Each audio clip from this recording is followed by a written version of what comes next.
नमस्कार दर्शकों, बंधन समाचार में मैं हूं ऋचा वर्मा और अब हम बात करते हैं उत्तर प्रदेश राज्य के जिला बिजनौर की, जहां से हमारे संवाददाता तुषार वर्मा से मिली जानकारी के अनुसार केंद्रीय रेलवे कम्युनिकेशन, इलेक्ट्रॉनिक्स एवं सूचना प्रौद्योगिकी मंत्री अश्विनी वैष्णव जनपद बिजनौर के 2 दिवसीय दौरे को लेकर आज विशेष ट्रेन से बिजनौर रेलवे स्टेशन पर पहुंचे, जहां उनका पार्टी कार्यकर्ताओं ने फूल माला पहनाकर व बुके भेंट कर स्वागत किया।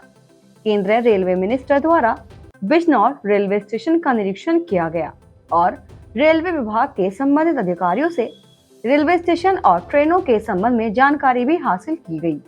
रेलवे मिनिस्टर ने रेलवे स्टेशन पर बने पब्लिक टॉयलेट का भ्रमण किया।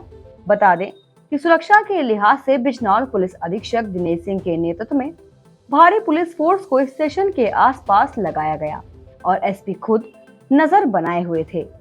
वहीं रेलवे मिनिस्टर ने रेलवे अधिकारियों के साथ प्लेटफॉर्म पर स्थित सीढ़ियों पर चढ़कर आसपास के क्षेत्र का निरीक्षण कर रेलवे विभाग के अधिकारियों को दिशा निर्देश दिए, जिसके बाद केंद्रीय रेलवे मिनिस्टर निरीक्षण कर भाजपा कार्यालय पहुंचे, जहां युवा मोर्चा द्वारा उनका स्वागत किया गया। भाजपा के क्षेत्रीय अध्यक्ष मोहित बेनीवाल ने रेल मंत्री अश्विनी वैष्णव को शॉल उड़ाकर व बुके भेंट कर उनका स्वागत किया। वहीं जिला अध्यक्ष सुभाष वाल्मीकि ने रेल मंत्री का पटका पहनाकर स्वागत किया। भाजपा कार्यालय पर आयोजित प्रेस वार्ता के दौरान केंद्रीय रेलवे मिनिस्टर अश्विनी वैष्णव ने मेरठ से बिजनौर तक रेलवे ट्रैक के सर्वे कराने की बात कही, जो कि मेरठ से हस्तिनापुर होता हुआ बिजनौर तक होगा। बंधुओं, आप सबको मेरा बहुत बहुत नमस्कार। आज इस पवित्र ऐतिहासिक भूमि बिजनौर में आप सबके साथ मिलकर मुझे बहुत खुशी है। महाभारत के समय से जो विश्व विख्यात बिजनौर है, वहाँ आज आके जीवन सौभाग्य धन्य हुआ। साथियों, 3-4 बातें आपके साथ में शेयर करूंगा, उसके बाद मैं आपके प्रश्न लूँगा। पहला तो बिजनौर के रेलवे स्टेशन का आज सुबह इंस्पेक्शन किया। बिजनौर के रेलवे स्टेशन को किस तरह से और अत्याधुनिक बनाया जाए, उस पर कुछ निर्णय लिए गए सुबह। बहुत जल्दी आप वो काम को देखेंगे। जब काम को देखेंगे तब आपको अच्छा लगेगा। नई तरह की फैसिलिटीज़ उसमें हो, कैसे लंबे प्लेटफॉर्म और ऊंचे हो, पूरी बिल्डिंग का डिज़ाइन नया हो, एक अत्याधुनिक रेलवे स्टेशन जैसा होना चाहिए, वैसे उसमें क्या क्या सुविधाएं और हो, वो सारे इंस्ट्रक्शन सुबह दिए गए।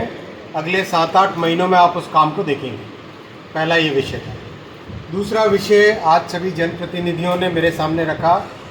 बिजनौर से दिल्ली की जो कनेक्टिविटी है, उसमें मेरठ, हस्तिनापुर, बिजनौर, इस विषय को सबके सामने रखा है, सबने रखा है आज। उसको अब तक जो सर्वे होता था, वो सर्वे मेरठ से हस्तिनापुर का सर्वे था। तो आज अभी निर्णय लिया है कि इस सर्वे को मेरठ से बिजनौर तक का सर्वे करेंगे। मेरठ से बिजनौर तक का सर्वे करने से पता चलेगा कि वाकई इतना ट्रैफिक है नहीं है, उसके बाद में निर्णय लिया जाएगा आगे का। लेकिन आज एक बहुत अच्छा विषय सबके सामने सभी आज जनप्रतिनिधियों ने रखा कि मेरठ से हस्तिनापुर और हस्तिनापुर से आगे बिजनौर तक कल्पना करनी चाहिए कनेक्टिविटी की, तो उस पर काम चालू करेंगे। तीसरा विषय आया, कुछ ऐसे क्षेत्र हैं अभी भी जहाँ पे टावर नहीं है, सिग्नल नहीं आता। 2-3 विशेष स्पेसिफिक नाम भी आए।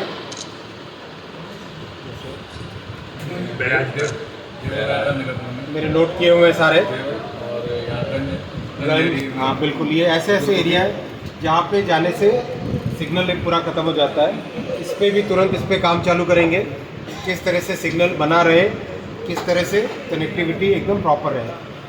चौथा विषय आया था, कुछ जगह ऐसे इंडिविजुअल आइटम्स आए हैं, कहीं पे रोड का विषय आया है, कहीं पे दलदल वाला विषय आया है। इस तरह के कई सारे विषय हैं जो कि अन्य सभी मंत्रालयों के साथ बातचीत करके उनको सॉल्व करने का प्रयास करेंगे। हमारी पार्टी एक प्योरली डेमोक्रेटिक पार्टी है, Bharatiya Janata party democratic party है। अगर किसी भी जगह अगर कोई आपस में इस तरह की बात होती तो हमारी सांगठनिक व्यवस्था है, हम जो कुछ भी करेंगे उसी सांगठनिक व्यवस्था के अंतर्गत हमारे सारे के सारे मतभेद कहीं होते हैं तो उनको निपटाने की एक बहुत अच्छी व्यवस्था है, उसी व्यवस्था में काम करें। मंत्री जी, मजार बनी हुई है रेलवे स्टेशनों पे ट्रैकों के आसपास, क्या है उनका कोई प्लानिंग है हटाने का उनको भविष्य में, जिससे उनका एक्सटेंशन रेलवे हो सके? ट्रैक की सेफ्टी के पॉइंट ऑफ व्यू से जो करना पड़ेगा करें। मतलब दिल्ली से बनारस के लिए हाई स्पीड ट्रेन की बात चल रही है, उसमें कुछ है प्रोग्रेस है?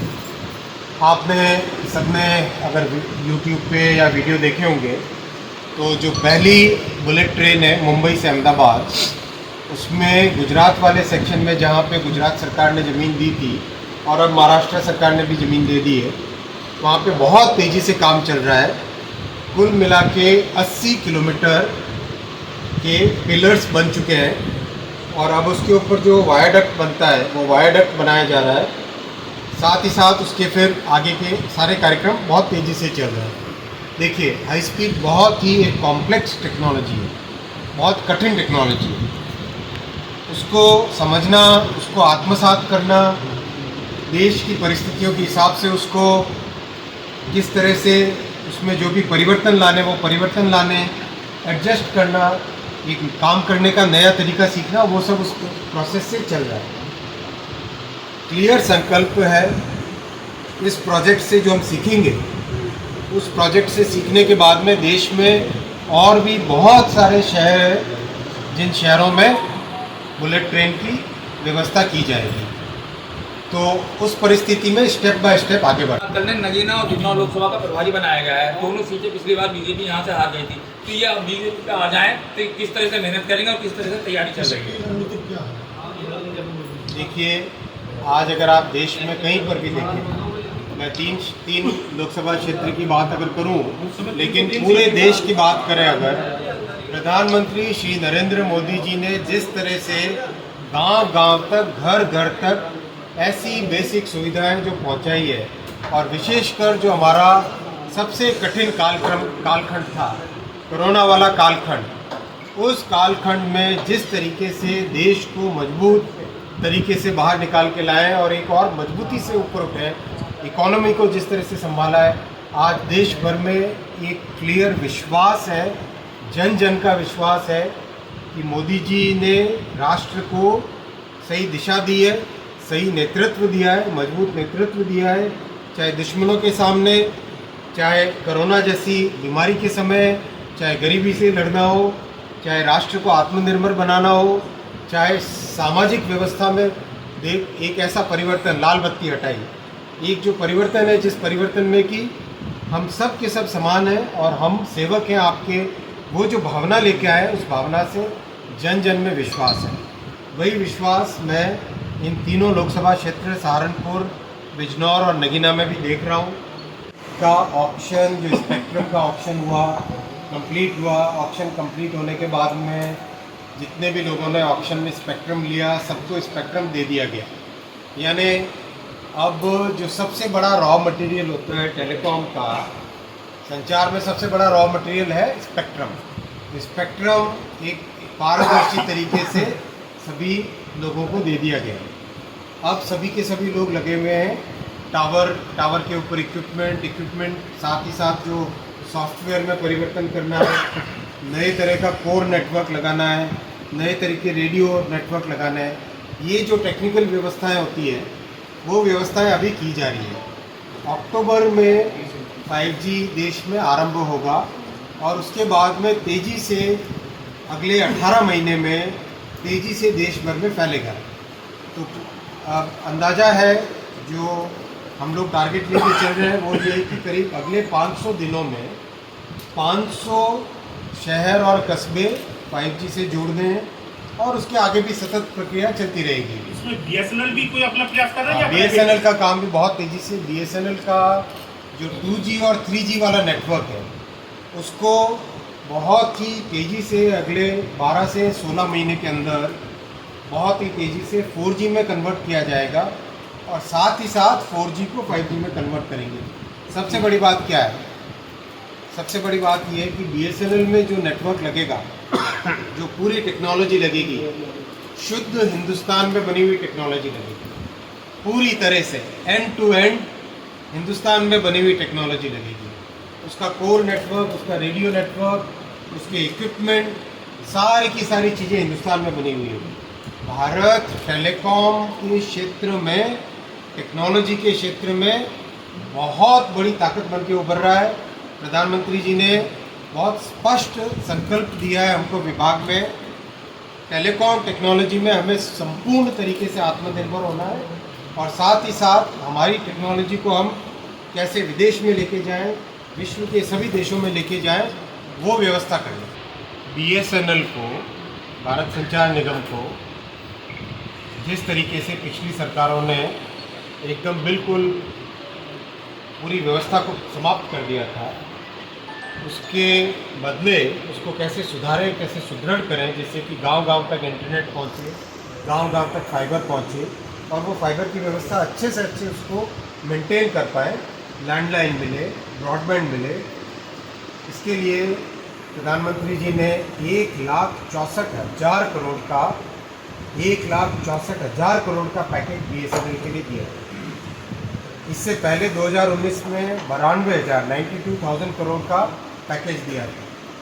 उसके कारण BSNL, पिछले पैकेज के कारण BSNL एक स्टेबल कंपनी बन के उठी। पहले हालत बहुत ख़राब थी, तो उसको स्टेबल किया, अब उसको ग्रोथ के पाथ पर लाया। बहुत मेहनत है। जैसा आपने पहले जब आपने प्रश्न किया था या किसी ने प्रश्न किया था, तो मैंने यही कहा कि बहुत मेहनत करनी पड़ेगी और BSNL के सभी कर्मचारियों को स्पष्ट निर्देश दिया गया है कि आप पूरी तरह से कस्टमर फोकस्ड हो जाए, कि जिनके लिए आपको इतना बड़ा पैकेज मोदी जी ने दिया है 1,64,000 करोड़ का, एक एक कस्टमर की प्रॉब्लम को, एक एक आपके किसी भी जगह ब्रॉडबैंड हो, फिक्स्ड लाइन हो, नेट हो, टावर की व्यवस्था, सब पे तेज़ी से काम करेंगे। आप विश्वास रखिए, अगले आप 1 से 1.5 वर्ष, समझो आप 12 से 18 महीने के अंदर बहुत बड़ा परिवर्तन BSNL में। मैं आपको बताऊं, आप बहुत ही, आप में से टेक्निकल लोग कितने, आप टेक्निकल हैं। पहले स्विच होते थे, मैकेनिकल स्विच, फिर इलेक्ट्रोमैकेनिकल स्विच आए।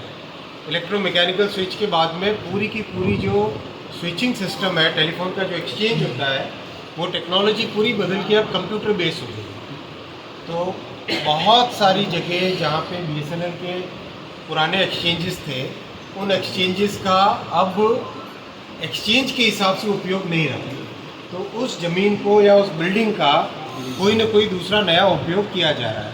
हमने सारे के सारे बैंकों को बोला है, जितने बैंक हैं, state bank of India, Punjab national bank, Baroda bank, सबको बोला है कि हमारे देश भर में जगह जगह एक्सचेंजेस बने हुए हैं, आप उनको लीज पे ले लो, तो आपके भी उपयोग हो जाएगा, आप भी जनसाधारण तक और नज़दीक पहुंच पाओगे और BSNL के उस बिल्डिंग का भी उपयोग हो जाएगा।